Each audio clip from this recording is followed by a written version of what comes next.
What is up, beautiful people? Christian here from the Successful Spiritualpreneur podcast. And today we have a super exciting guest for you guys. His name is Mike Howell, and he is a dedicated practitioner who serves individuals seeking to break free from old patterns, expand their consciousness, and deepen their connection with self, others, and the world. His journey began in the world of acting, where he earned a BFA from Syracuse University.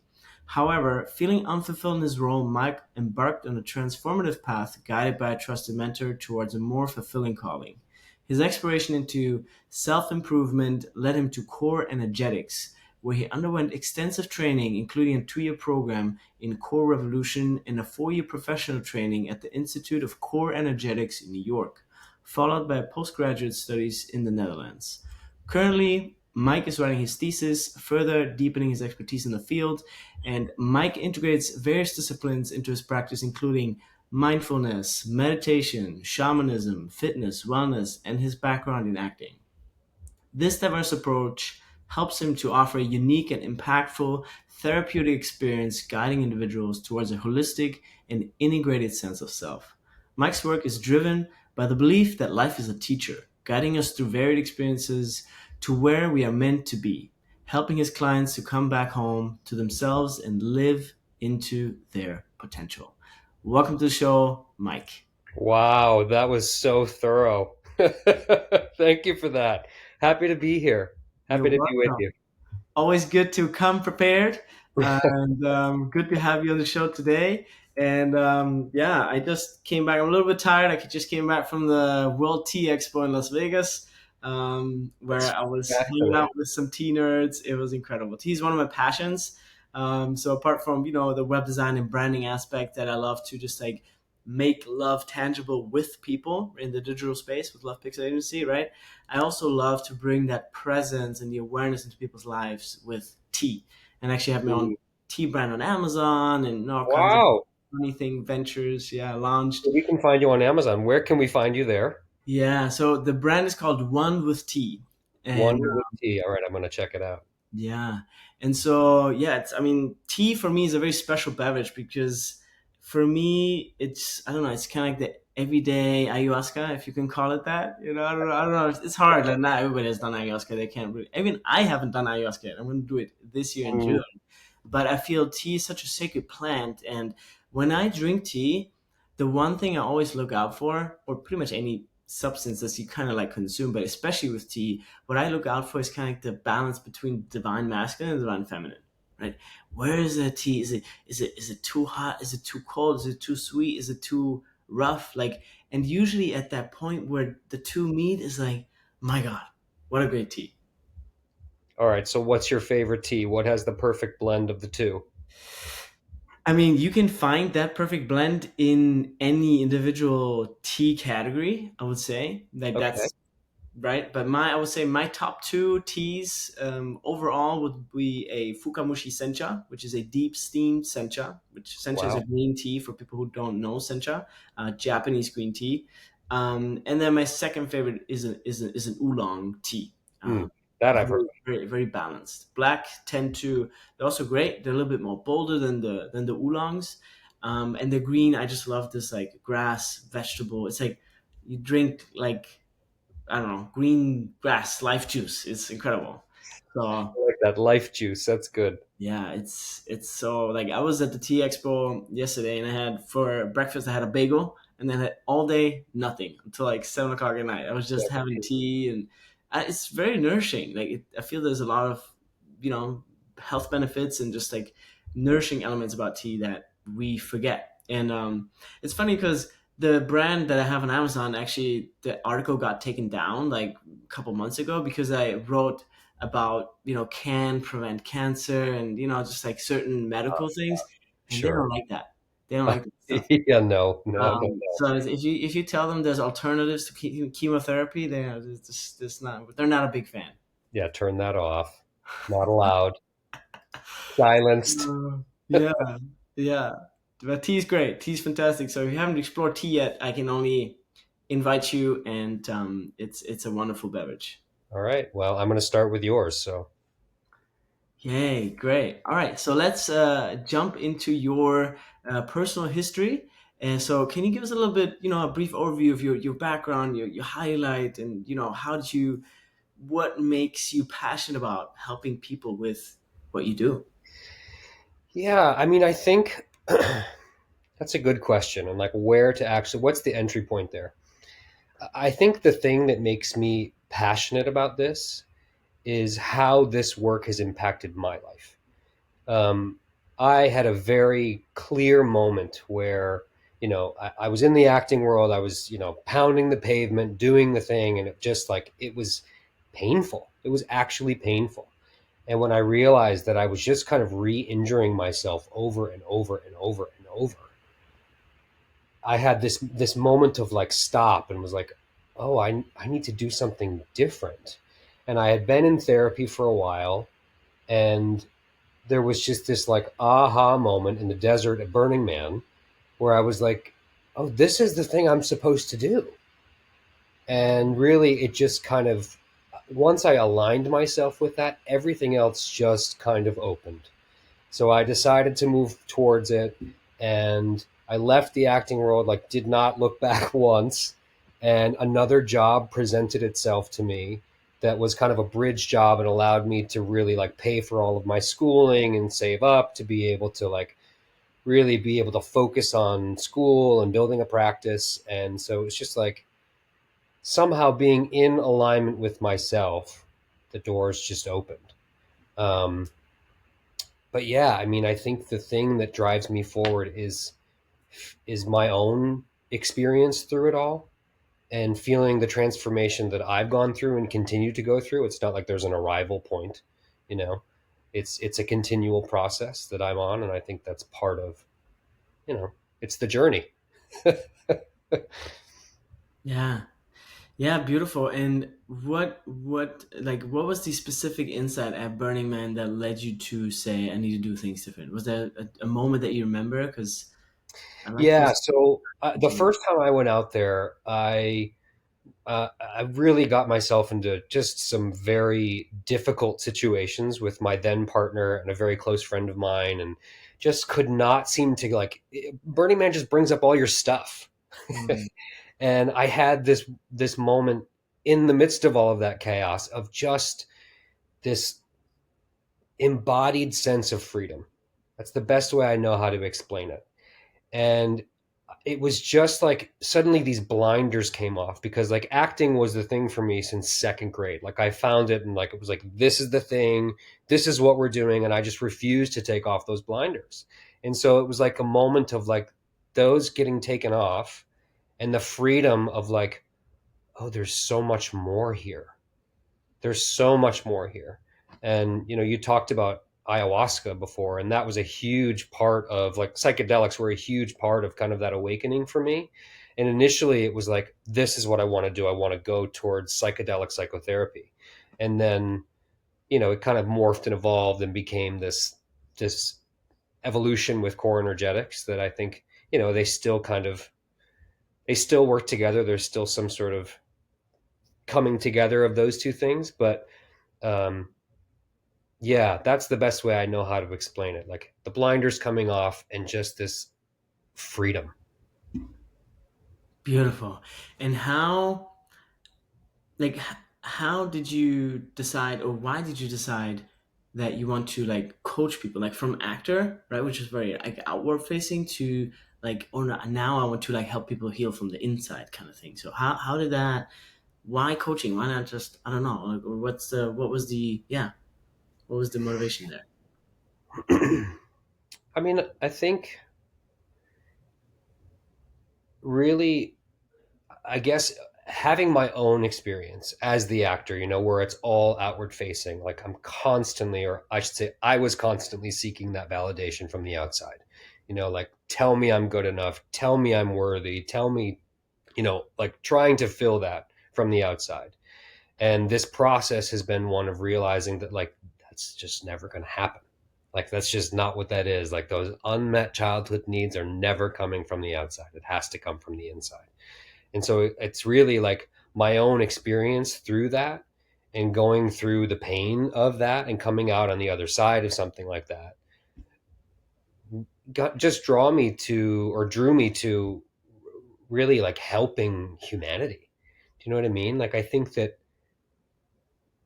yeah, I mean, there, I guess I can go here. There's a way that I have always known, even as an actor, when I was an actor, it was kind of like I've always kind of held this idea. It's like we as a collective, as a whole, I think are at a pivotal moment in time.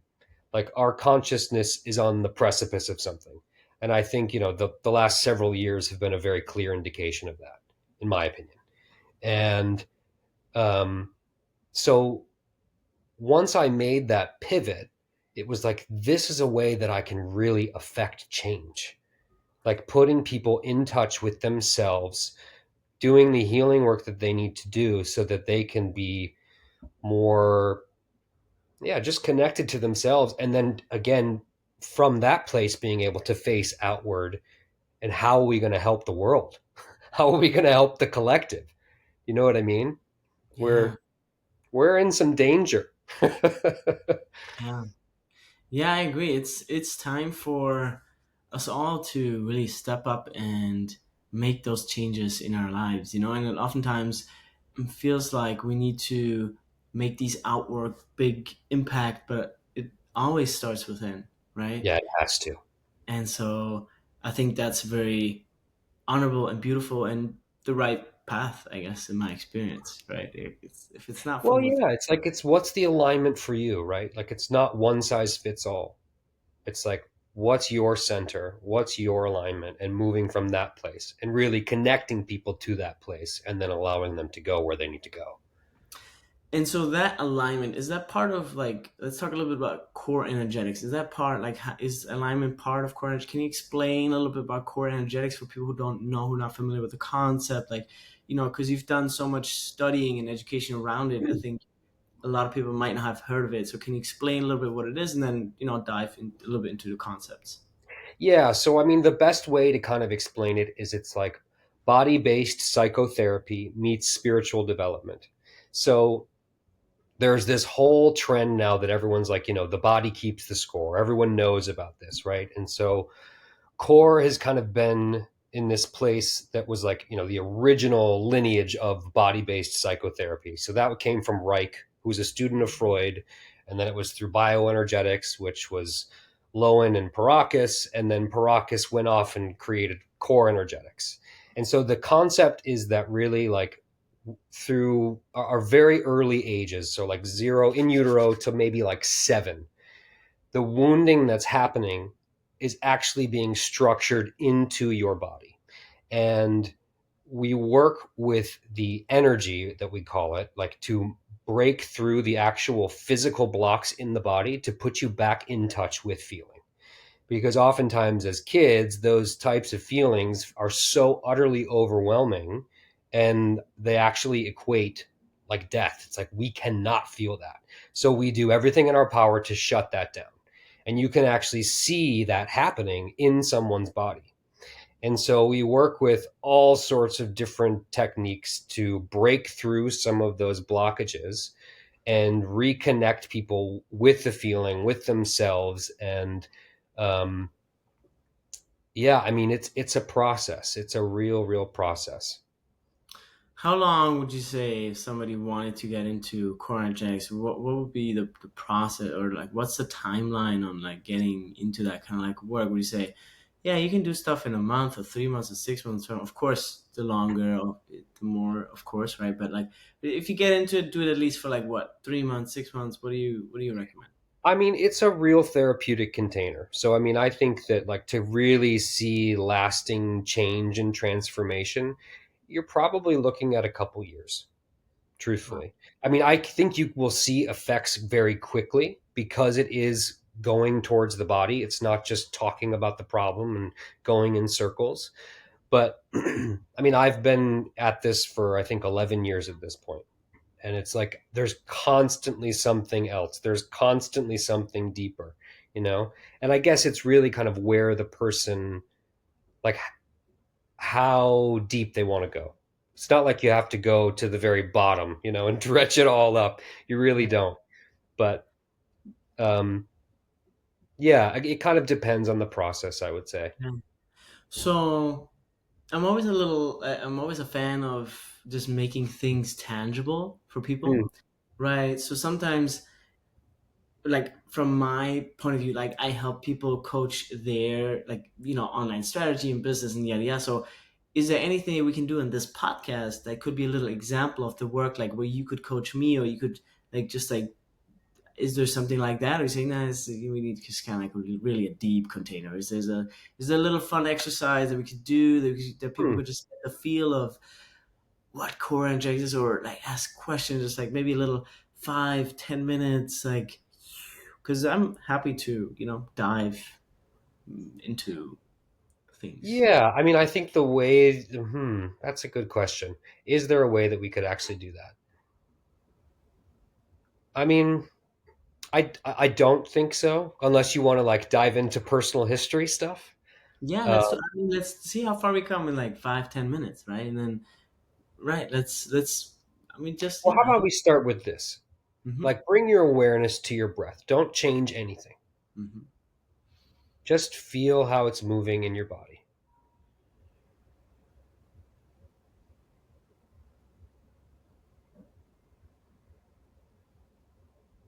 Notice if there's anywhere that feels constricted or held. Again, nothing needs to change. Just notice.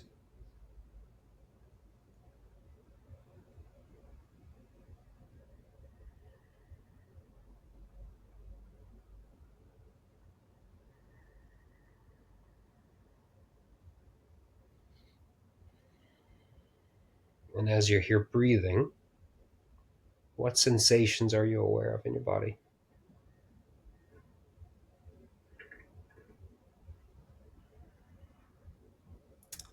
So what I feel is like a tension on the right side of my body, kind of like up my spine. Hmm.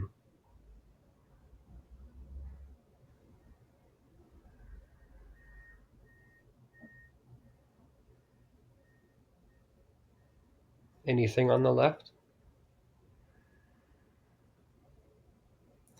The left feels a lot more free. Mm-hmm. Mm-hmm.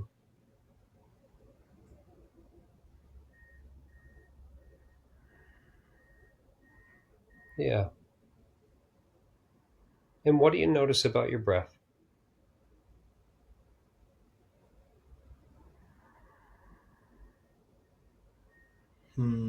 Well, I noticed that there's more air coming through the left side of my nostril than the right side. Mm-hmm. That's one thing. Um, the breath itself is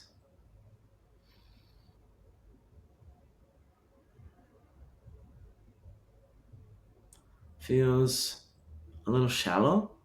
Mm-hmm. I Yeah. haven't breathed deep in a while. I would say like 24 hours, like really deep. It's very, being on the T Expo and running around and talking to people, it's like, Yeah. Mm-hmm. yeah.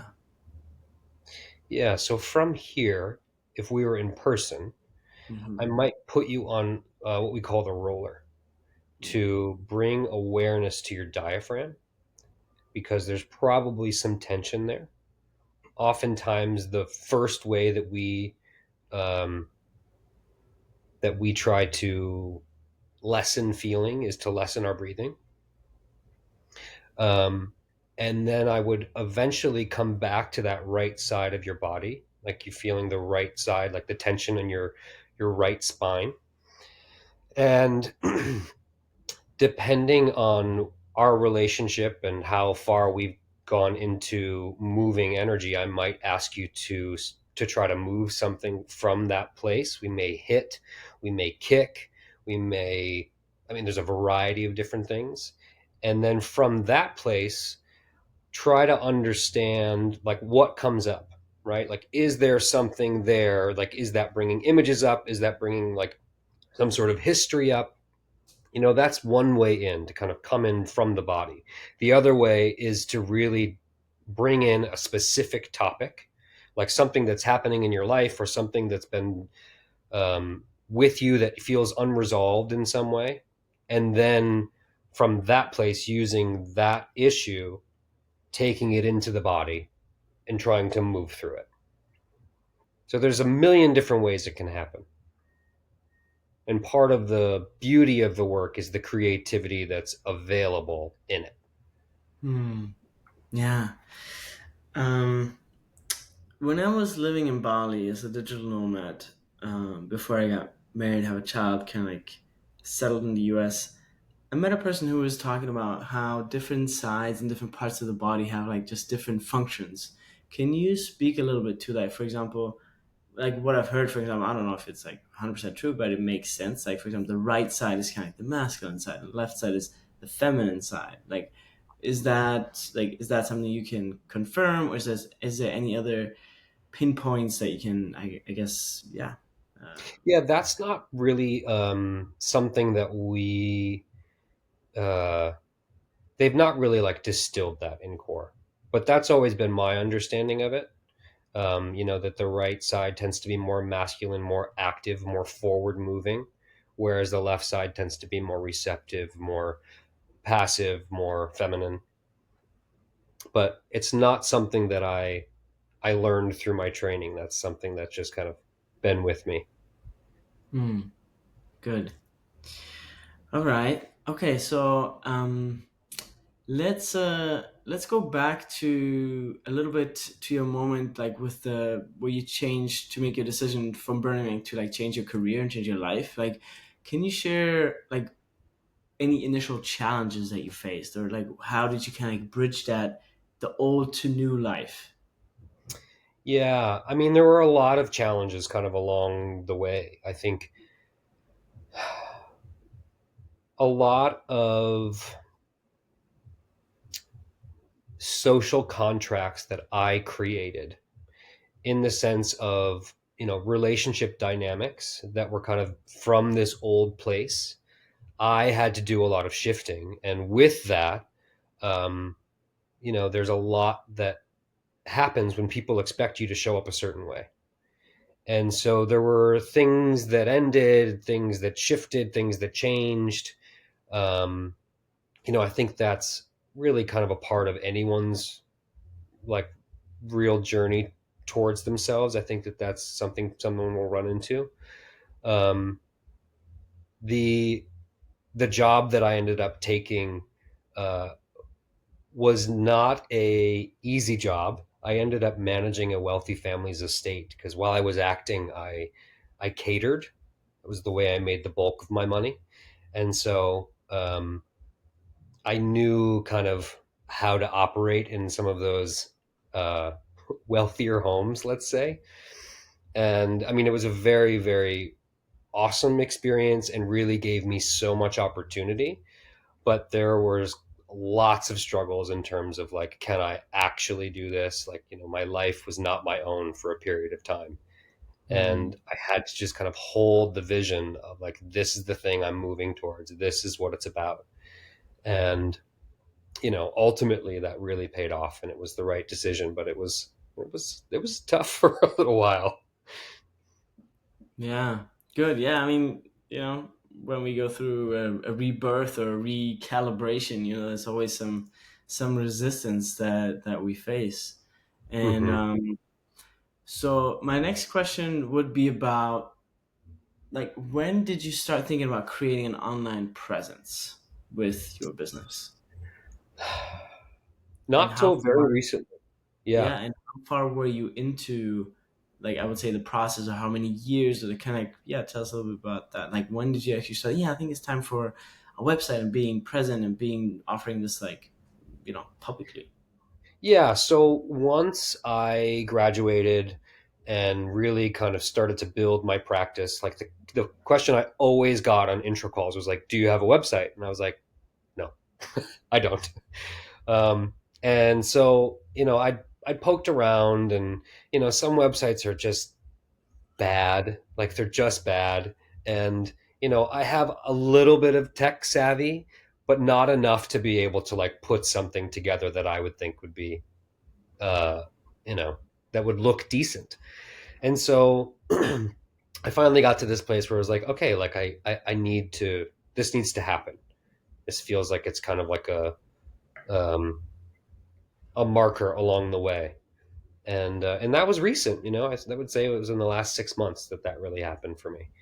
Cause yeah, like in terms of social media, I'm not really a participant of what's happening in social media. So that's kind of kept me a little bit further out. Um, but in terms of a website, like it does feel like you kind of have to have it. Yeah, yeah. It's always kind of like when somebody gets a website, whether it's in the beginning or in the, whatever stage it is, it's always kind of like a putting kind of like a stake in the ground, saying like, "This is who I am now," right? Yeah. Whether you're starting out or later, you have multiple offerings.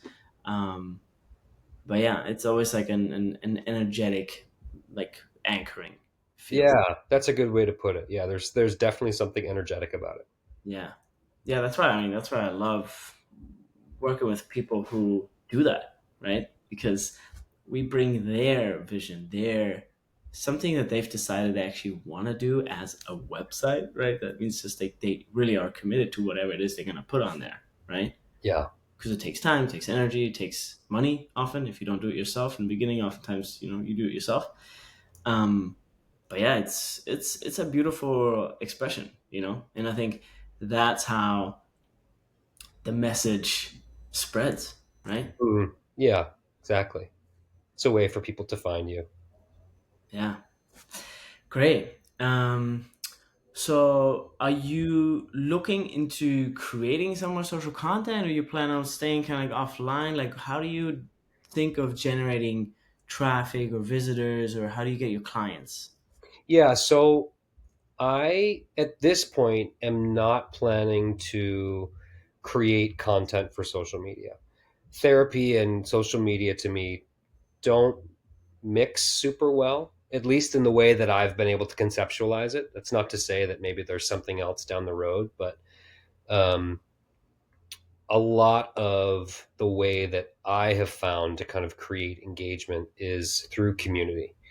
And COVID really did a number here in New York in terms of the community that was part of core energetics. And so part of what I want to do is I want to really like re-enliven that community and give people like, these experiences that kind of give them a taste of the work and um, yeah, and to just really have a place because like that really just all dispersed after COVID. So, what do you think could be a good way, thinking from a online perspective right now, what could be a good way to give people a taste of your work online? Like, how could they, without meeting you at a, cool event, or, just without meeting you in person, like, what could be a good way for people to get a taste of your work?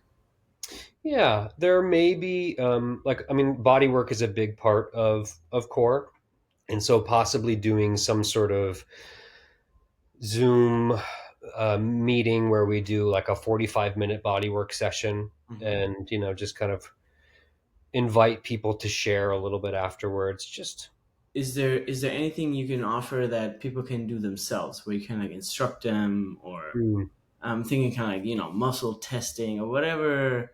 Not that probably not part of core, but like what's something they could offer that people can just consume at any time in any given, you know what I mean?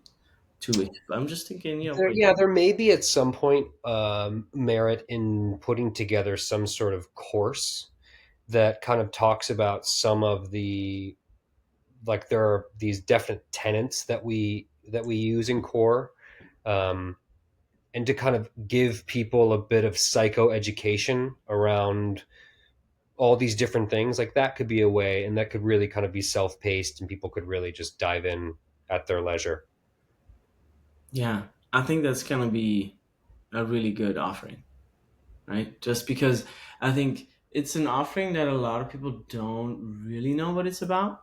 Core energetics, Hmm. or yeah, core energetics, and it's just good to have some sort of education up front, right? Yes, they can read about it, but if you actually talk about it, like right now, you explain it so well on the podcast, and it's like, oh, I get it now, you know. Hmm. So even if you have, if you have some time and just record a video for your website in the future to be like, hey, welcome, this is me, and this is what I do, and this is core energetics, and this is why I believe in it. I think is really, really great. And especially people with AI more coming online, like they look for this personal connection, right? Because in 5 years, AI will be able to give you the answer to anything you want to know. Hey, I want to create a website and make $5,000 passive income while keeping my, I don't know, part-time job. What can I do? Tiki, tiki, tiki, tiki, tiki. There you go. Choose, right? Yeah. So it's really inviting us to, number one, get clear in what we want in our lives with AI coming, and also it really brings forward the personal connection again, Hmm. Yeah. Has to. because anything is going to be so accessible through AI and technology. Um, so, what do you think about AI technology? Are you using it in your business? You plan to? You don't like it at all? What's your stance? I mean, I think it's. I can see the potential that's there. I can also see the like the potential ruin. Do you know what I mean? Like, I think it's a very delicate balance. If I'm honest, like I can certainly see that there are a lot of good things that it could do. Um, but to your point about the personal connection, like anytime I've tried to use it, like that seems to be very much missing. And that to me is like a hallmark of what my work is about.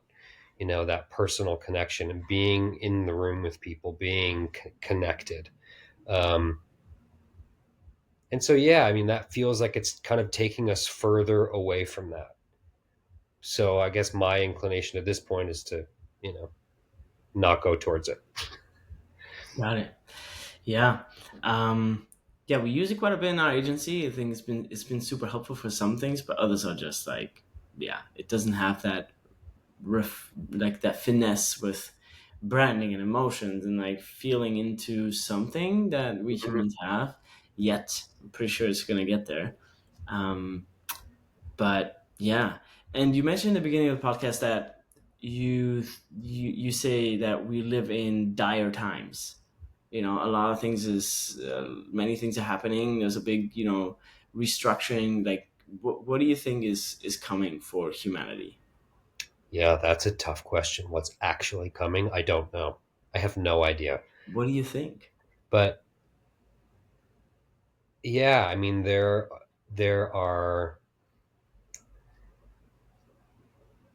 It feels like there's a split happening, and there are people who, and from the lens of psychology, you can even put it in this like we're in the midst of an individuation process, like people really trying to find their sovereignty, um, and people who do not want to do that, who want someone to tell them what to do and how to do it. And the means of control are quite extreme right now, in my opinion. And the division is like it's never been before, and I think that that's by design. And part of what I think needs to happen is we've really got to find a way to come together. Like that's Mhm. really what it's about. Find the compassion and empathy. So when you say by design, you mean by divine design or by design of other human parties? Could be both. I mean, it's similar to what you said in the intro, right? It's like life is the teacher, and all of the things that are playing out in the world and how they're affecting us are information for what's actually happening within inside of us. Where are you in all of that? How is that affecting you? How are you feeling about all of that? It's all information. So how is there any, like, from your perspective with core energetics, like what what would you recommend to people to do in the upcoming months or years? Like what's a helpful practice? What are helpful tools or routines to to embody? Yeah, find your center. Find what that means for you. Like finding ways to bring yourself back into presence. We're so distracted with technology and, all the shiny things that are around us. Like finding ways to really slow down and connect to yourself. Like, where are you? What's happening? Why is it happening? Really, really like, finding time to meditate or finding different ways to be in your body, like reconnect to your body, because that's part of who you are. Hmm. I think that's so the divide in that, even, in ourselves, of like the body and the mind are two separate things, but it's like, no, actually, this is all one. So how can we do that? I think one way is breath. Is there Breath is great. anything else? Meditation is good. Any sort of embodiment practice. For some people, that's yoga. For some people, that's working out. For some people, it's going for a walk. It could be anything. Um, Connection to nature. It's a variety of different ways. Yeah. Yeah. Tea. Tea. Exactly. Tea. Totally. Tea always brings me my center. I love tea. Yeah. Having that moment to like slow down and like connect with yourself, be with the tea. Absolutely. Yeah, That's totally it. I know.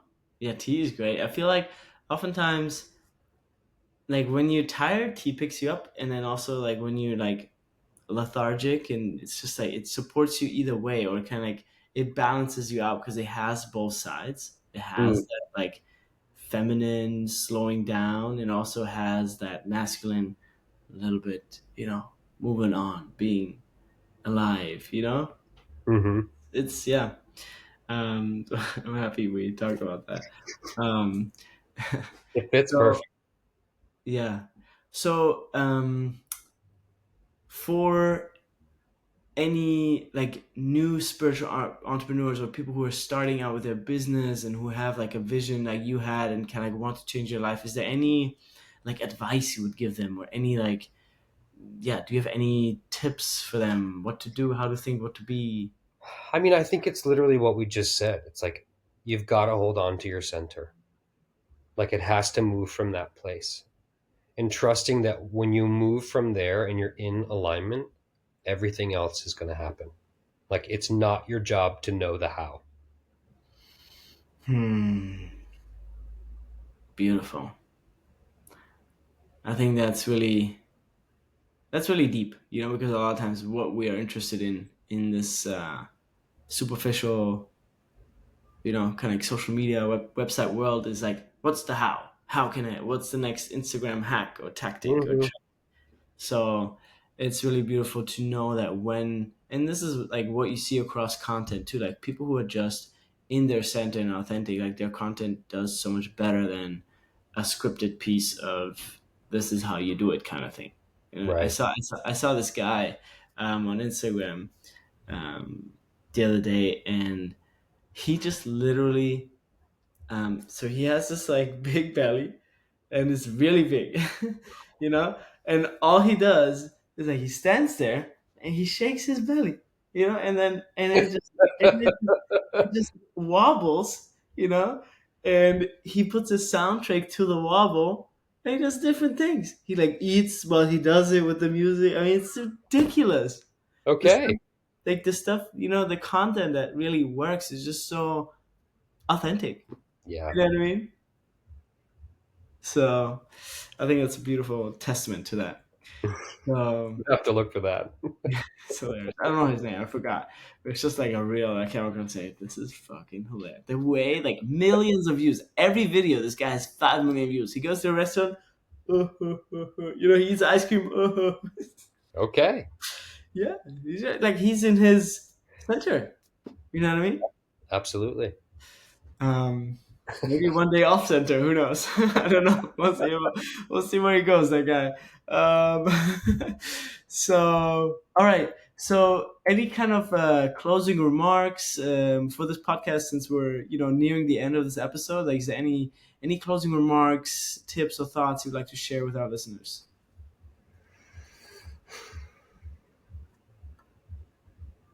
Yeah, I think it's really just kind of what we've already been on these last couple of minutes. It's like, you've got to find your center, and that's a process. And part of that process is trusting the process. It's not always easy, and it's not always happy, and there's a lot there, Yeah. and there's support to be had around it. Yeah. So here you have it. Find your center. I like when people have kind of like just simple answers. Because there's a lot of words that you can say and talk around, but you notice when people kind of like really found their core, which you have, because their words become so succinct, right? And the message becomes very congruent, and there's not much to say, right? Find your center, and Yeah, from there, all the answers will come. exactly. Yeah. So thank you so much for being part of this episode of the Successful Spiritualpreneur podcast. And yeah, excited to see your path going forward. Thank you so Yeah. much for being on the show, Mike. Thanks for having me. This is a lot of fun. I learned a ton about tea, and I love it. I'm going to go buy yours right now. Thank you. All right. Bye bye. Thank All you. right. Thanks again.